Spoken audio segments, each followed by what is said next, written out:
Salut à tous. Sur NBA 2K23, la suite avec les Wolves, notamment de ce My League. Vous savez que j'ai plusieurs équipes dans cette partie.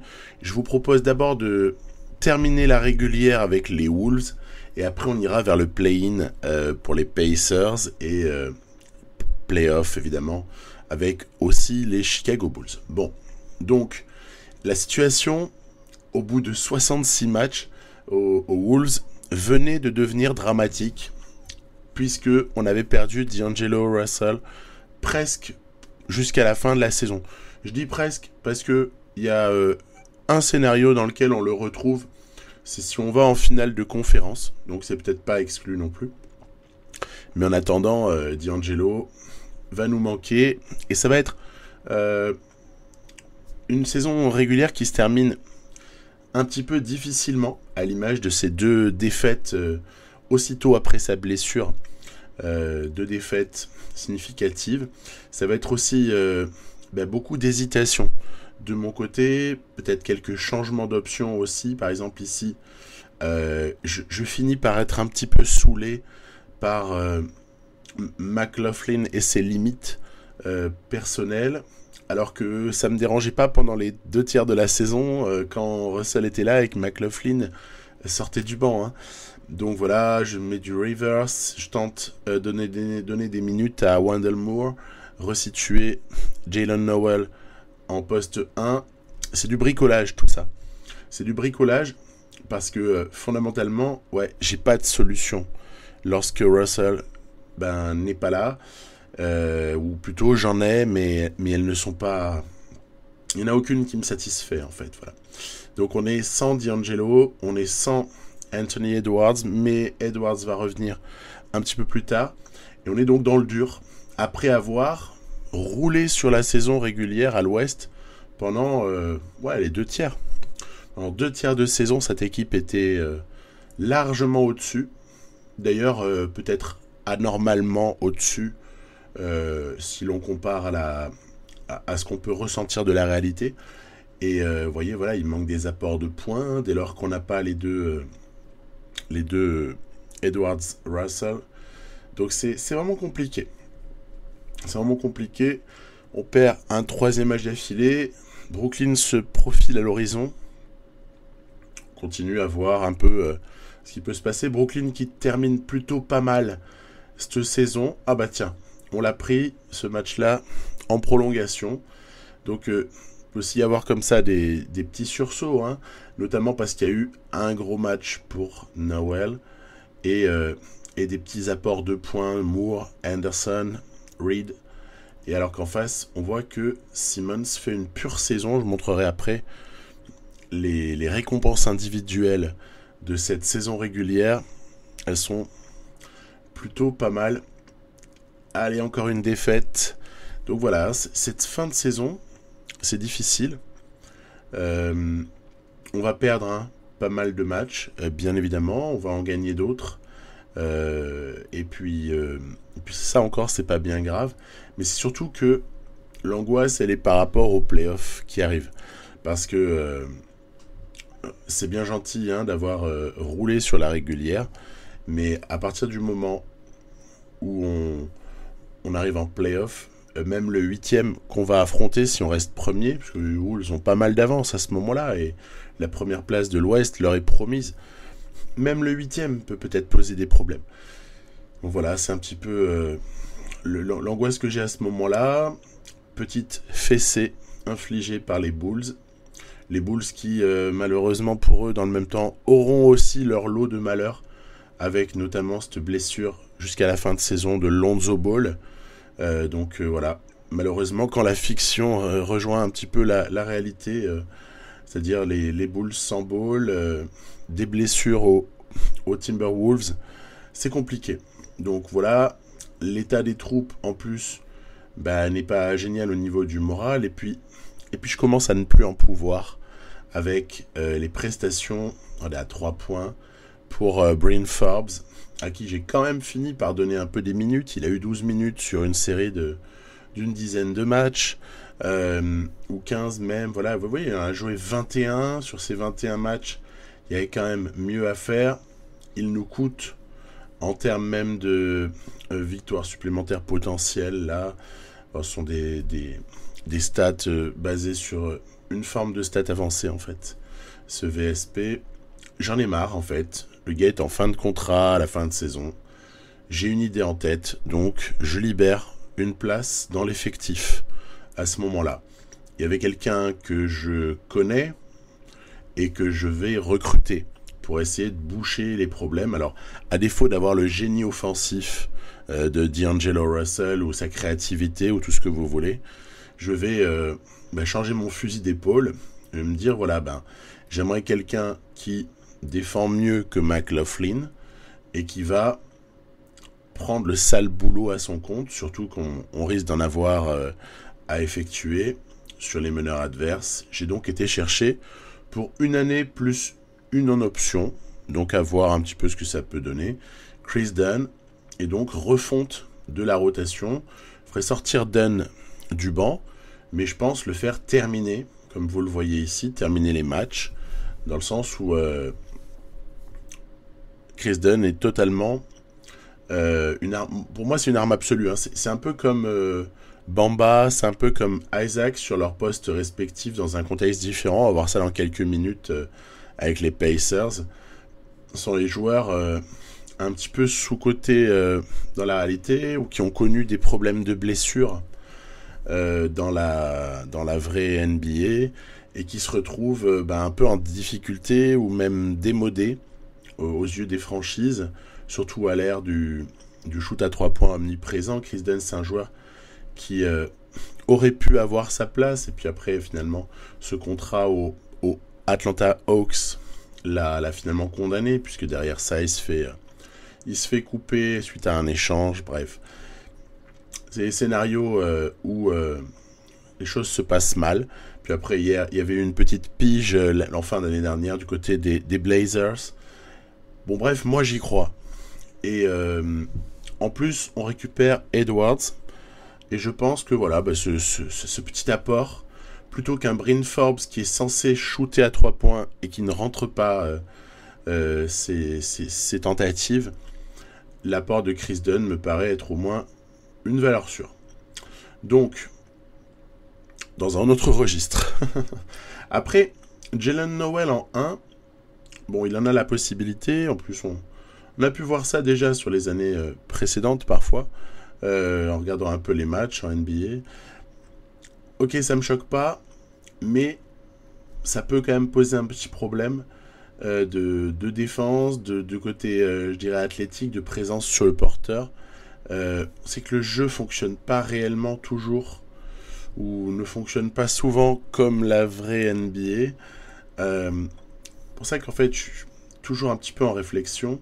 Je refais ma rotation quand même là, au moment où on récupère Anthony Edwards, et je croise les doigts très fort à ce moment-là pour que 56 et 17, ça puisse déboucher sur quand même une dernière petite série positive avant d'attaquer les playoffs. Donc voilà, ça commence mal. Défaite face aux Atlanta Hawks.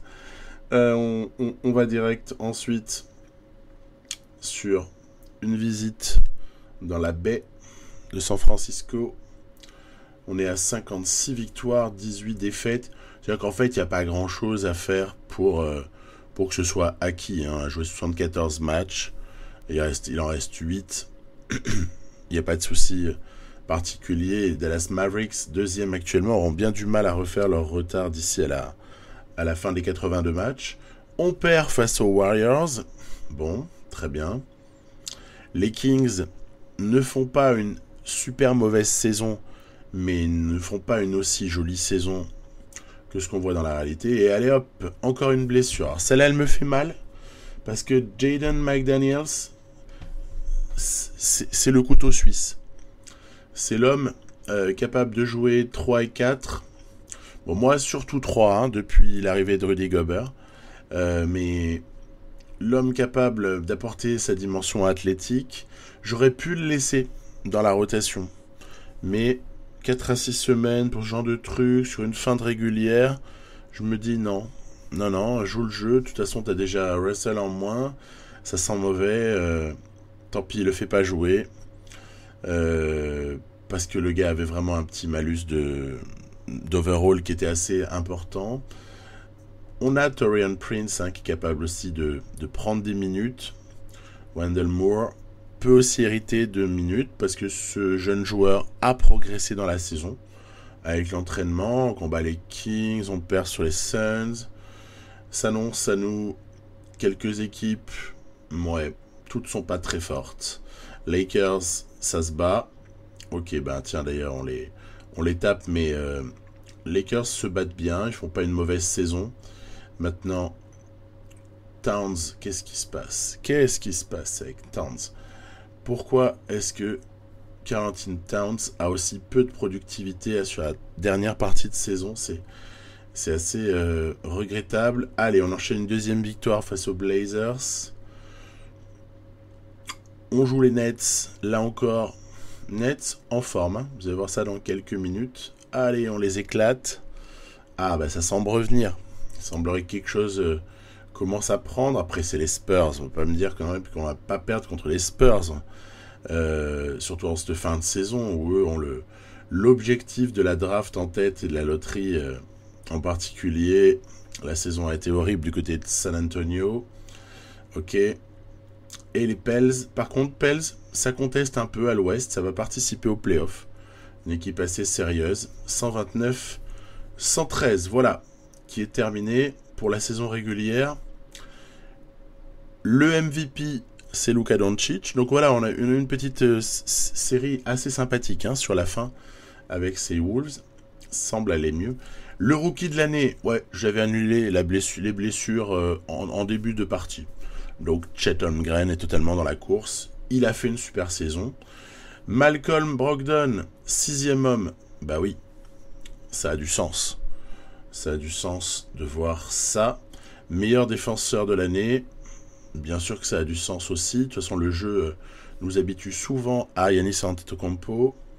La meilleure progression, en revanche, moi je m'y attendais pas tellement, à Trey Jones des Spurs. C'est vrai qu'avec le départ de DeJounte Murray, il y a de la place qui s'est faite. Chris Finch, donc Minnesota, qui est honoré avec le coach de l'année. C'est lié au bilan, essentiellement. Ok.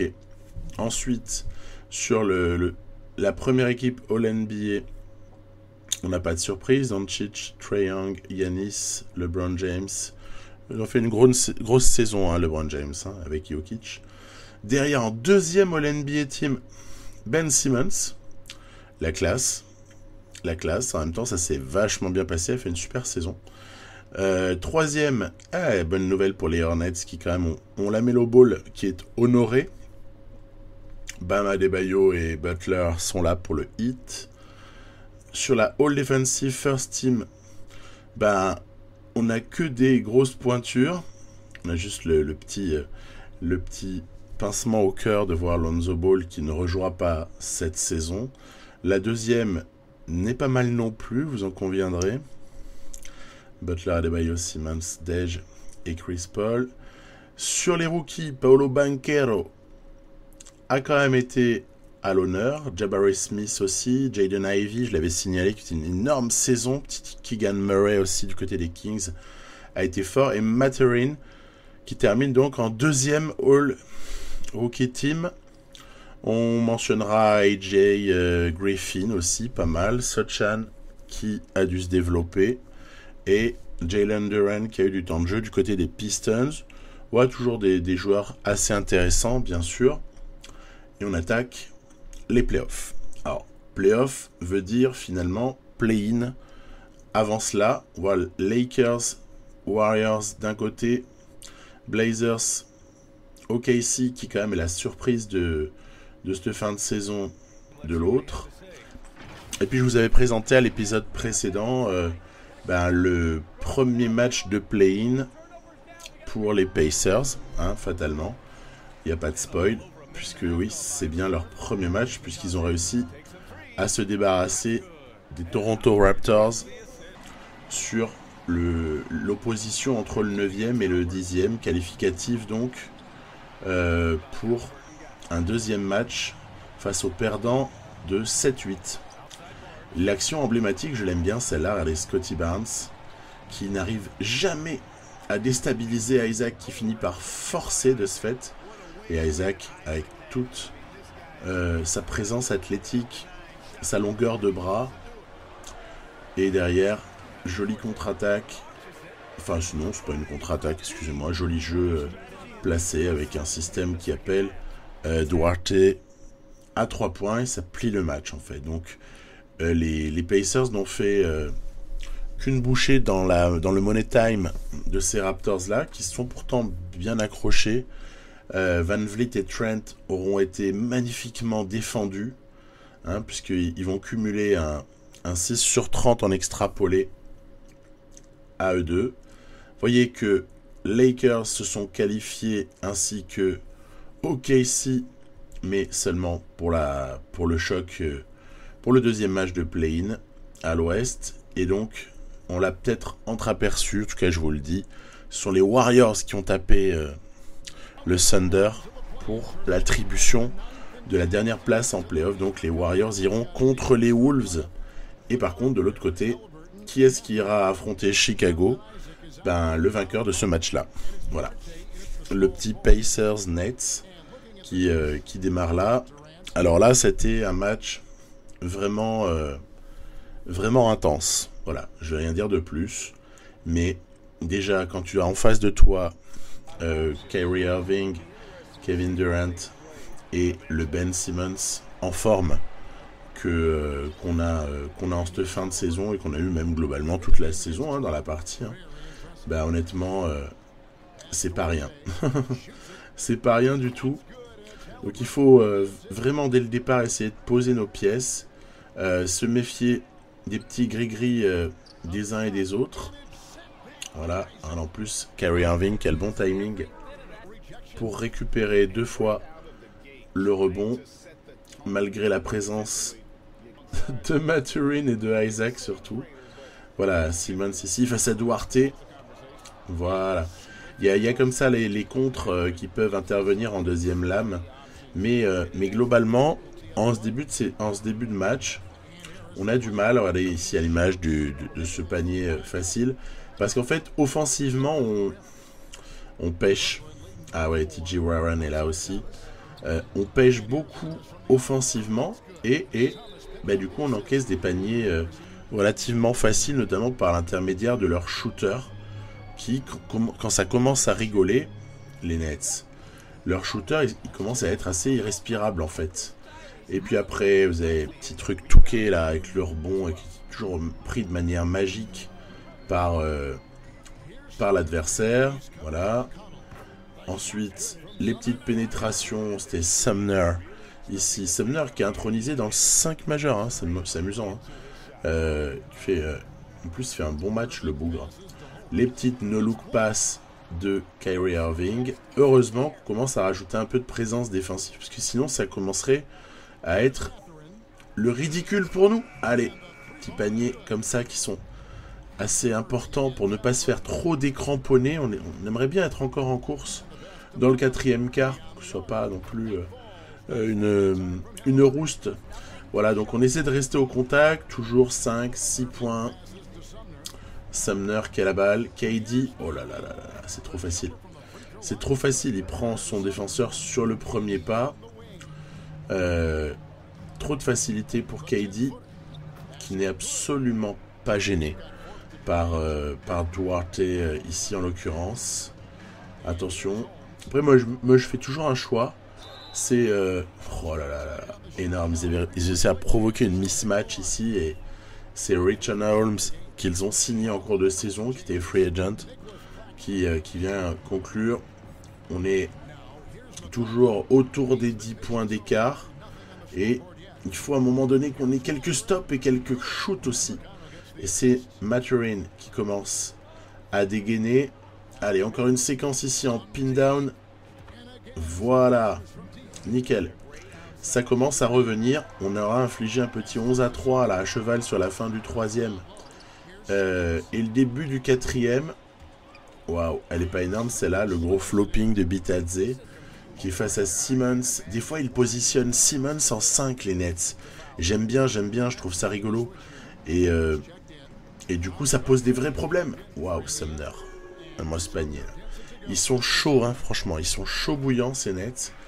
Et j'ai toutes les peines du monde, malgré la présence de certains comme Isaac Bamba pour essayer de contrer KD. Il reste 2 minutes. On est à 3 points. Rien n'est fait. Rien n'est fait, surtout qu'ici, il y a contestation du shoot sous le cercle. Haliburton.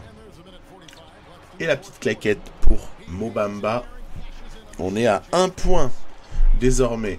Allez, intensité, intensité. Moins de 50 secondes à jouer. Balakari qui essaie de tricoter, se rapprocher du panier. Il est contesté. Bamba qui va relancer. Et très très bonne séquence ici où Isaac a trouvé Mathurin sous le cercle. Indiana, plus 2. Incroyable. On a été derrière tout le match. Et on passe plus 2 à ce moment-là. Attention à la possession. KD. Waouh, c'est trop facile. C'est trop facile, mais c'est trop beau. Trop beau. Kevin Durant sur ce coup-là. On a une balle pour prendre le score. Mo Bamba. Waouh, ça dévisse. Ça dévisse. Time out. Et la balle de la gagne sera pour Brooklyn. Alors on est bon. Balle à Kyrie. Il va falloir défendre Haliburton. Est-ce que Kyrie va pouvoir faire ses petits grilleries habituels? Non. On prend le rebond. Temps mort, évidemment, puisque cette fois-ci, maintenant, c'est une balle de match pour Indiana. On va essayer de se démarquer. Regardez ici. Mathurin. Ouais, elle était un peu gêné en plus. Ouais, elle était un peu contesté. Ce sera donc une prolongation. Prolongation entre Brooklyn et Indiana au Barclays Center. Ce match, franchement, il a été très intense. Et j'ai pris énormément de plaisir à le jouer. C'était un des plus jolis moments de la partie, hein, pour moi, depuis qu'elle a démarré. On appelle un système ici, voilà, pour Haliburton, qui va retrouver Isaac. Malheureusement, il y a eu faute de Ben Simmons. Il est trop malin. Simmons, il a fait faute. Il dit qu'Isaac, peut-être, aura du mal à rentrer. Eh ben non. En fait, Isaac est assez adroit au lancer franc et il a une, on va dire, une procédure de shoot qui est assez gérable en vérité. Kyrie Irving, qui joue pas mal. Aïe, aïe, aïe, aïe, aïe. Il faut pas lui laisser faut pas le laisser s'installer avec ses dribbles, ses pénétrations, ses no look pass. On les a vus tout à l'heure avec du shoot externe aussi. Faisons gaffe à ça. C'est compliqué. Mathurin, ça faisait longtemps qu'on n'en avait pas parlé de lui. Allez, on avait besoin d'un panier clé. Le voici. C'est Mathurin qui nous remet à 55-55. Balle à Kyrie. Il y aura encore la balle pour nous après, hein, si on prend le rebond, si jamais c'est raté, ou bien si même le shoot est réussi. Oh là là, step back. Voilà, on va prendre le rebond. Time out. Allez, c'est Haliburton qui aura le mot de la fin. Haliburton. Isaac. Ah là là, ouais, j'étais bloqué en fait. J'ai pas pu prendre ce shoot dans les bonnes conditions. C'était naze. Je suis un peu dégoûté. J'aurais dû appeler un écran plutôt. La pénétration était complètement absurde. Bref, bon. Ça a dévissé des deux côtés. Et puis, ben, il y a une autre prolongation. Parce que, au final, ça a assez peu scoré en plus dans cette première prolongation, du coup. Et tout va se jouer, donc. Maintenant, on rappelle l'écran de Bamba. Regardez ici, voilà, pour le jeu de Haliburton. Haliburton qui est un peu comme dans la réalité, beaucoup à la passe. Très très bon passeur, hein, Tyrese Haliburton. Allez! Ouh, qu'est-ce que c'est bon ça. Ça lui apprendra à faire le malin, tiens, de se faire contrer comme ceci. Après, la vivacité de Kyrie rencontre parfois du succès. Mais là, c'est surtout Ben Simmons qui fort opportunément a réussi à récupérer la balle. Olé, Isaac continue à jouer le pick and roll avec son meneur. Sumner, Kyrie, égalité, 40 secondes, moins de 40 secondes à jouer. Ne pas lâcher KD sur l'aile. contester Irving, mais ça suffit pas. Plus 2. Brooklyn. Allez, un pin down pour essayer de prendre le score là. Ce serait important pour Mathurin. Ah, on est bloqué. Bloqué égale écran.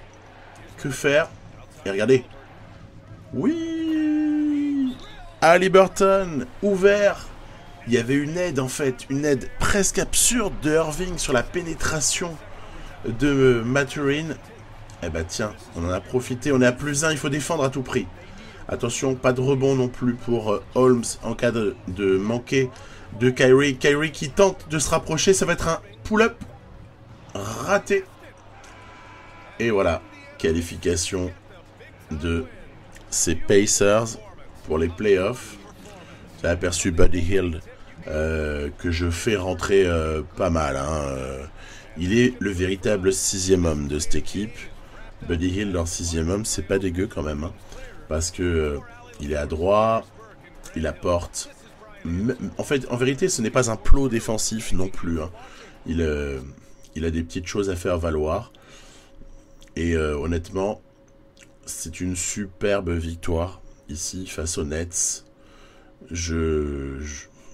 C'était un des meilleurs moments de la partie en vérité, que cette qualification pour les playoffs des Pacers qui auront passé une moitié de saison à souffrir et une autre moitié à se révolter avant en fait de s'apercevoir qu'ils pouvaient même jouer un rôle dans les playoffs. Évidemment, homme du match, Benedict Mathurin, exceptionnel, shoot à 3 points, en veux-tu, en voilà, des actions dans tous les sens. Ouais, celle-ci juste avant la fin de l'horloge, bref, voilà. Incroyable, mais nous y sommes. Pacers vont donc jouer contre les Bulls. D'être une lutte relativement fratricide pour moi. Donc 2 équipes donc, avec lesquelles je joue dans cette partie. En face, il n'y a que Minnesota. On découvre le tableau des playoffs. Et puis donc, que se passe-t-il à ce stade-là? On commence à simuler. Match 1. Tiens, je pensais que la spirale était pour Indiana. Chicago a pris le match 1. Donc 1-0 pour les Bulls. Comme Milwaukee, comme Philadelphie et comme Miami. En face, à l'ouest, ça commence avec une entrée en jeu. En fait, on mène de 1 point face à ces Warriors. J'ai pas envie de rater le truc, donc je rentre. Il va falloir faire jouer ici le physique de Towns face à Draymond Green, qui a pas eu les moyens sur cette action-là pour empêcher Towns de se rapprocher du cercle. Ensuite, Edwards qui tente. Ah là là là là.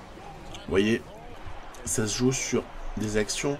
C'est un peu du hero ball. C'est moche, j'aime pas. Plus 1, balle à Thompson. En fait, vous voyez pas Curry. Je vais vous dire pourquoi. Voilà, bon, ok. Donc, quand il n'y a plus Steph Curry sur le terrain, apparemment, il n'y avait pas de Jordan Poole non plus. Je comprends pas trop pourquoi. Bon, bref, voilà. C'est vite n'importe quoi. Du côté de ces Warriors. Shoot désespéré de Thompson. Attention, parce qu'il est encore capable de le rentrer, celui-là. Donc, 1-0 pour Minnesota. Ouais, Curry était fold out. C'est le fameux problème des entrées en jeu lorsqu'on a un simcast et à vous retrouver avec Curry en fall trouble. Alors, je sais, la nuit dernière, au moment où je parle, la nuit dernière, donc peut-être la nuit d'avant pour vous, au moment de regarder cette vidéo dimanche, Curry a été effectivement sorti pour 6 fautes. Ok, d'accord. Mais ça lui arrive pas souvent à Steph Curry. Puis en playoff, c'est marrant, j'ai pas souvent vu Curry out pour 6 fautes. Bref, c'est dommage. C'est dommage ce genre de truc. Donc on a pris ce match-là, mais il n'y a vraiment pas de joie particulière à en retirer. Allez, les Pacers, ici dans cette fin de match, regardez-moi ça. Là, je contrôle les Bulls. Je contrôle les Bulls.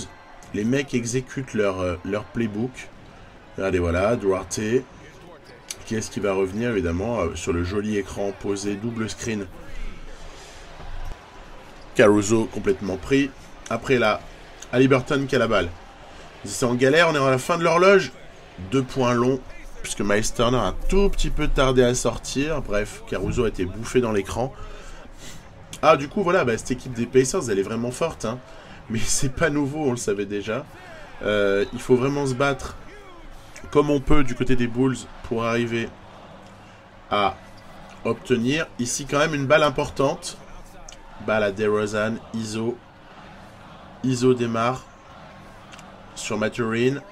Ouais, je tentais le fade away. Ah là là, dommage. Dommage. Ça aurait pu rentrer, franchement.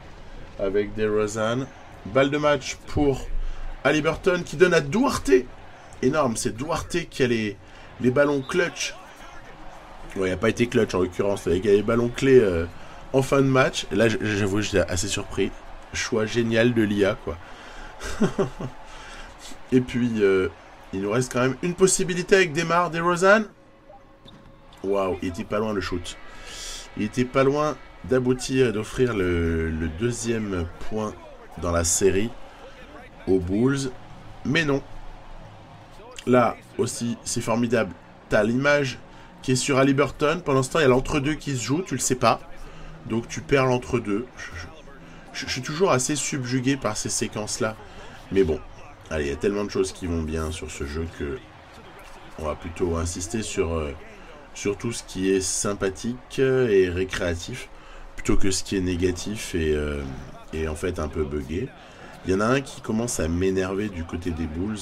C'est pas du tout Caruso, qui fait vraiment ce qu'il peut en l'absence de Lonzo Ball. Démarre DeRozan, fait le boulot également. Patrick Williams se bat comme un beau diable. Il est blessé en plus, il joue blessé le bougre. Il va arracher ici l'égalité à 139. Balle aux Pacers. Shoot. Waouh. Haliburton a failli offrir la victoire aux Pacers. Fin de prolongation, vous avez compris. Ça part donc en deuxième prolongation. J'aime bien parce que j'étais rentré à 3 minutes de la fin dans ce match en me disant, voilà, comme ça, je rentre un peu, voilà, hop, on passe au match suivant. De toute façon, ce ne sera pas l'essentiel de la série.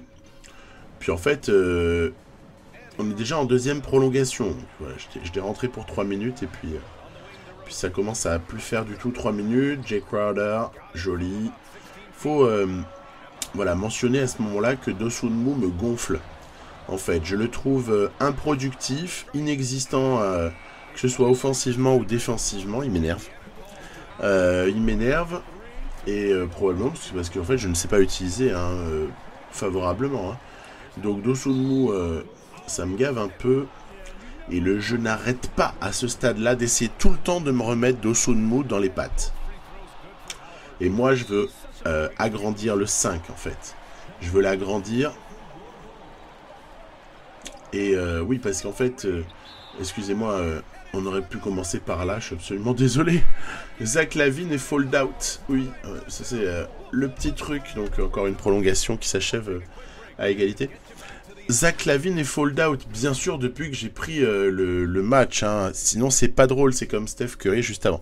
Donc on n'a pas Zach LaVine, on n'a pas Lonzo Ball, ça on le savait déjà. Et le jeu me balance Dosunmu dans les pattes. Et moi, je veux Jay Crowder en poste 3. Et tant pis, je fais jouer DeMar DeRozan comme ici, voilà, en poste 2. Ça me va tout à fait, en fait. Je veux monter la taille de ce 5 parce que Indiana, c'est assez grand. C'est hyper athlétique et j'ai besoin de joueurs du même acabit. Allez, Miles Turner, face à ton ancienne équipe, bien joué. Bien joué, on va avoir une séquence quasi identique ici avec Patrick Williams au ballon. Voilà, je vous ai dit que je voulais en faire un Draymond Green bis en version plus jeune et plus shooteuse du Patrick Williams. Voilà, Miles Turner se régale, vraiment. Ah, hop. On a failli, mais il y a Mo Bamba en face. Donc au niveau de la dissuasion, c'est costaud. Attention à Duarte qui essaie de se frayer un chemin. Il a que DeRozan en face de lui, donc c'est pas évident. Isaac, waouh. Il a réussi le shoot qu'il avait raté il y a quelques minutes dans les images que je vous montrais. Le screen, Caruso pour Patrick Williams. On prend l'avantage. Allez, On est qu'en 3e prolongation, après tout, il y a le temps. Duarte, faute. Waouh. Et là, tu te dis, ça va. Il va bien en rater un des deux, là. Regardez. Hop là, ça rebondit sur le cercle. Nickel. Bien joué. Donc, c'était une bonne faute. Hein. Je veux dire, bien joué de Crowder. Duarte, 2e. Bon, ok, ça rentre. Pas de problème. Et là, bon, on va aller en fall game. Ben oui, mais il faudrait peut-être assurer les passes, les gars. Oh là là là là là. L'action dramatique. Je la laisse dans la continuité. J'ai pris temps mort dans la foulée pour remonter la balle. Déjà, de base. Caruso, balle. Qu'est-ce qu'on fait? Il va aller chercher un panier, quoi qu'il advienne. Donc, ben, ISO, DeRozan. On appelle un screen finalement. Et on décale qui? Patrick Williams à l'angle 0, 3 points. Je vous ai montré déjà tant et tant d'actions positives de ce joueur cette saison. C'est vraiment la révélation de l'équipe. Allez, attention, 1 seconde 4, c'est pas gagné encore. C'est pas forcément gagné. Balle à Majorine. Waouh! Le mec est injouable. Il a éliminé les Nets presque à lui tout seul. Il est en train de jouer un drôle de mauvais coup aux Bulls. Il a coché les noms de tous ceux qui croyaient pas en lui, Mathurin, et là il règle les comptes en fait. C'est que le début, hein, je vous annonce. La saison suivante, à mon avis, il va régler encore plus de comptes. Joli. Le cut vers le cercle, là, très bien trouvé. Encore 2 sauts de mou, donc là maintenant j'en ai marre en fait. Ok, d'accord. Je vais me mettre 2 sauts de mou dans les pattes. Allez. Bon bah du coup, il y a une forme de désinvestissement et de déception aussi, hein, suite à ces égalisations successives. Là, je pensais avoir un peu gagné le match. Puis j'en ai plein le dos en vérité de devoir tout le temps tout modifier. Je l'ai quand même fait, regardez. Aïe, plus 4. Voilà. C'est ainsi que finalement, sans gloire particulière, va s'achever ce match sur un dernier raté de DeMar DeRozan. Ce match s'achève avec peu de brio, mais parce qu'en fait, on a complètement lâché sur la dernière prolongation. Mathurin aura donc été encore une fois le héros. Un partout. Les Pacers viennent prendre comme ça ce match à Chicago, récupèrent l'avantage du terrain. Allez, que se passe-t-il à l'Ouest? Il se passe que il est grand temps de confirmer cette première victoire. Raté. 43 points de Klay Thompson. Et une victoire relativement nette pour les Warriors qui reviennent à 1 partout. Eux aussi récupèrent l'avantage du terrain. On voit qu'il y a eu pas mal de 1 partout. 6 sur 8. 6 sur 8 oppositions sont à 1 partout. Match 3. Donc ça se passe à Indiana. Hein, qui gagne. Qui prend l'avantage dans la série. Avec 36 points de Tyrese Haliburton. 2-1 pour les Pacers. Boston est revenu un peu. Philadelphie et Miami mènent. En face, les Clippers sont en train de mettre une petite rouste aux Nuggets. C'est serré sinon Dallas Lakers. Allez, c'est là qu'il faut se bouger les fesses. Waouh, on en reprend une dans la tête. Et vous allez voir la stat de Curry. Le match était en fait quasiment plié au bout de 3 quarts temps. Hein. C'était horrible. Hein. 37, 10 et 10. Ça sent pas bon en fait. Parce que on est...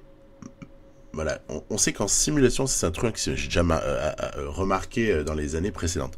En simulation, Chris Dunn n'arrive pas à museler autant Steph Curry que ce qu'il peut le faire quand vous l'avez manette en main. Moi, j'ai déjà réussi à en museler, c'est un grand mot. Attention, on va juste voir ça. Voilà, Pacers qui mettent une rouste et 3-1 pour les Pacers à l'Est dans l'opposition Chicago-Indiana. Ouais, en fait... Chris Dunn, il est phénoménal quand à la manette en main. Après, statistiquement, ça va pas être phénoménal et les résultats vont pas être géniaux en simulation. Mais moi, j'ai déjà verrouillé Curry très, j'allais dire facilement. En tout cas, j'ai limité son impact de manière significative un certain nombre de fois en jouant les matchs et en ayant Chris Dunn sur lui. Hein. Bref, là, c'est pas vraiment le cas. Le mec met 46 points sur le match 4 et ça fait déjà... ça fait déjà 3-1. Ça sent mauvais hein, pour les deux équipes qui ont les deux meilleurs bilans de la ligue. Donc finalement, incroyable scénario dans lequel Chicago était numéro 1 de la saison régulière avec 63 victoires. Allez, on va regarder ça quand même. Ouf. Allez, l'honneur qui est un peu sauvé ici, là, pour les Bulls, qui se donnent peut-être une raison d'espérer. Donc, 63 victoires, Chicago était premier. Deuxième All-NBA, c'était Minnesota, bien sûr, avec 62 victoires. Et en fait, les deux sont en train de passer à la trappe, quoi. Après, on sait pourquoi. Hein. Il y a quand même des raisons. Hein. Simcast. Ouf, là aussi, ce petit sursaut d'orgueil à domicile, là. On prend ce match-là. Tout se jouera dans peu de temps. J'appréhende l'élimination, j'avoue, je commence un peu à flipper à ce moment-là. 3-2. Est-ce que c'est le match? C'est Indiana qui reçoit en plus, ici. Ça va se passer, regardez, ainsi. Faible écart. Il reste 6 points, 1 minute. C'est pour ainsi dire terminé, sauf miracle. Donc je suis allé prendre quelque part pour avoir quelques images. Parce que là, on n'est plus au stade où on espère passer, surtout quand on a raté comme ça un shoot. Et donc, élimination du numéro 1 de l'Est par ces fabuleux Pacers qui donc passent l'obstacle 4-2 pour la bande à DeRozan et Lavine et compagnie. Il va falloir que je cogite. Après, ok, on pourrait tout mettre sur la blessure de Lonzo Ball, mais je trouve que ce serait un peu facile. Donc, est-ce que j'ai eu raison finalement de faire certains moves? Est-ce qu'il n'y a pas des choses à faire à l'été pour essayer de réagir par rapport à tout ça? Certainement. J'ai pas mal d'idées. Proposerai ça dans une future vidéo. Mais je pense que oui, il n'y a pas que la malchance. C'est pas seulement une histoire de blessure. C'est aussi l'histoire d'avoir une très belle équipe en face. Regardez la part de Hield sortie du banc. Très jolie équipe. Manque de solutions sortie de banc du côté des Bulls. Manque de solutions en fait tout court. Dès lors qu'on est amputé de notre 5 majeur et des 2-3 principaux joueurs qui sortent du banc. Hein. Donc voilà, assez triste ou net cette fin de saison pour les Chicago Bulls. Va-t-il en être de même pour les Timberwolves? Aïe, oui. On en prend le chemin, là aussi, voilà, on va pouvoir pleurer un petit peu devant les images. Steph Curry qui dribble on the clock. Donc en fait, là, c'est un constat qui n'est pas le même pour moi. On avait dit, discuté avec certains dans les commentaires, que Minnesota, ça devait gagner à court terme. Tu fais une belle saison régulière, mais tu perds ton meneur. Est-ce que... Et ensuite, tu tapes une déception en premier tour des playoffs face à quand même une drôle d'équipe qui a en fait sous-performé en régulière, les Warriors, et après, elle se retrouve totalement en playoffs. Donc, est-ce que c'est vraiment une contre-performance que de tomber sans Russell? Et puis, il y avait aussi McDaniels qui est revenu que tardivement dans cette série-là. J'ai pas insisté, mais McDaniels n'est revenu que vers le game 5 ou 6, hein, je crois. Mais surtout, voilà, D'Angelo Russell, trop impactante cette absence de Russell. Est-ce que c'est un vrai échec? Ou est-ce que on peut pas le considérer uniquement comme un échec? Vous me direz ce que vous en pensez. En tout cas, 48 points pour Steph Curry. J'ai pas la clé en fait en simulation pour arrêter cet homme-là. C'est impossible. Karl Anthony Towns fold out en 22 minutes. Bref, ça a été un mauvais moment. Mauvais moment pour les Wolves et pour les Bulls. Mais ça fait partie du jeu aussi, c'est intéressant de se prendre des déculottés comme ça et des déceptions, j'aime bien l'idée. Allez, simuler le tour ici pour savoir qui est le 8e participant aux demi-finales de conf. Boston. On aura donc un choc. Boston Pacers. Ouais, Antetokounmpo a pourtant fait ce qu'il pouvait. Jrue Holiday également. Middleton passe à travers.